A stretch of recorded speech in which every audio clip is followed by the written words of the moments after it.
ఇటువంటి జోకర్ గాలని మస్తు చూసినాం భయ్. ఇగో ఇదివరకు కూడా మస్తు మంది మస్తు మాట్లాడిన మకల కొట్టింది పుబ్బల పోతుంది అన్నారు, అసలు పార్టీ తుపేలు అన్నారు, ఇదన్నారు అదన్నారు. వాళ్ళందరి పక్కలో బల్లెం బీఆర్ఎస్. ముట్టుకోమని ఎక్కడైనా ఒకటి ముట్టుకొని చూడమని చూద్దాం మేము కూడా. ఎందుకంటే వాళ్ళు మర్చిపోతున్నారు 10 ఏళ్ళు మేము కూడా అట్లాంటి పాలిటిక్సే చేస్తే కాంగ్రెస్ నామరూపాలు లేకుండా పోయేది. ఇవాళ పాపం ఆయన అక్కస్సు ఆయన బాధ అంతా ఏంటంటే ఆయన పాపం కాంట్రాక్ట్ పద్ధతిలో అవుట్సోర్సింగ్ పద్ధతిలో సీఎం అయిండు పేమెంట్ కోటాలో. ఆయన బాధ అంతా ఏంది, సొంత ఐడెంటిటీ లేదు, ఇంకా ఎవరు గుర్తుపడతలేరు, ఇంకా కూడా గుర్తుపడతలేరు పాపం. గుర్తుపట్టకపోతే యాక్టర్లను జైలు వేస్తాడు, యాక్టర్లు పోయి బతిమలాడుకోకపోతే జీవోలు ఇయ్యాడు. ఆయన ఐడెంటిటీ క్రైసిస్లో ఉన్నాడు.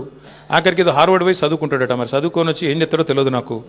కానీ ఇప్పుడు హార్వర్డ్ పోయి చదువుకున్న కన్నా మరి లాగుల తొండలు లేకపోతే అదేంది మెడల పేగులు ఇవన్నీ బంద్ అయితే అని ఆశిస్తున్నాం.